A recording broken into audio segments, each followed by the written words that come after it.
Welcome to Reality Recap powered by CrossComm. I'm your host, Shane Norris. Today we're breaking down some of the top stories in augmented and virtual reality. First up, Google is rolling out beta testing for its new augmented reality glasses, what we know so far. And speaking of betas, Magic Leap is back in the game with a beta of their AR headset, but at a steep price and kind of late, will it catch on? And what can virtual reality tell urban planners about planning for the well being of their residents? All that and more in your reality recap. All right, Google is back in the game with augmented reality glasses. Now, we knew this was coming. It's just kind of a real confirmation now that they're actually beginning some in person public testing of these devices. After lots of months of lab testing, they rolled out this month to Googlers and to insiders around the world. Testing cool things though, like translation, transcription, navigation, things that are actually useful to day to day life. And it's good to see that Google is still committed to this after they kind of jumped the gun on glass and it was a little ahead of its time. So it's nice to see that they're coming back to this and they're still a player.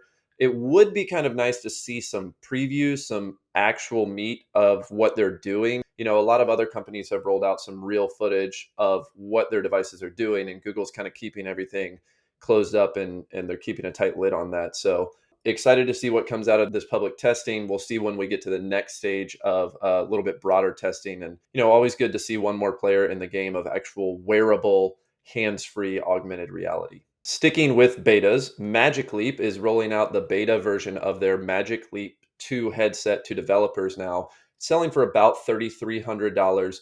We've covered Magic Leap a couple times on Reality Recap before from some of their different products. They made early splashes in augmented reality, but they kind of fell short of a lot of market expectations. A lot of their glasses were less about augmented reality and more of like large entertainment screens on your face. It is good to see that they're delving back into enterprise and they're sticking with it. This headset is designed for enterprise. It comes with a wired puck that you have to kind of clip on and carry around. That's kind of frustrating. It'd be nice to see completely untethered, but at least it's something that's portable. It's not like you're tethered directly to a machine. In an enterprise case, I feel like it's probably okay to have a little bit more computing power to be able to just stick that puck in your back pocket. They might be a little too late though.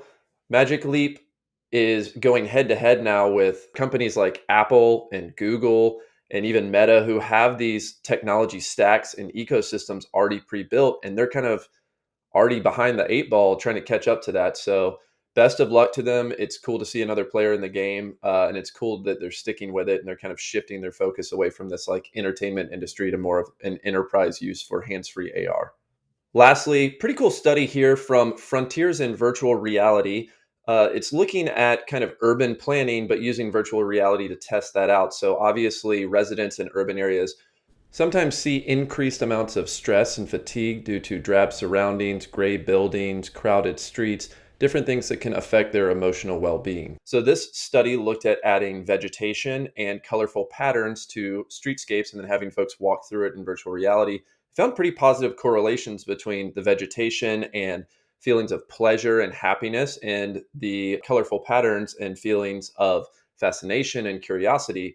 So it's nice to see more studies like this pairing virtual reality with psychology and with healthcare and just kind of really digging into ways to make people's lives better. This is a great use case because obviously it's kind of hard in real life to change up a cityscape or a streetscape several times to run different people through it to test it.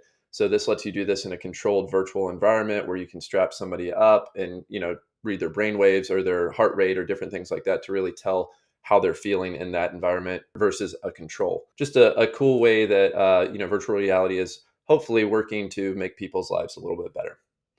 All right, that wraps it up for this episode of Reality Recap powered by CrossComm. As always, we hope you enjoyed all of this content. If you did, we hope you will like and comment, and of course, mash that subscribe button to get all of our new episodes as they roll out. Be good, guys.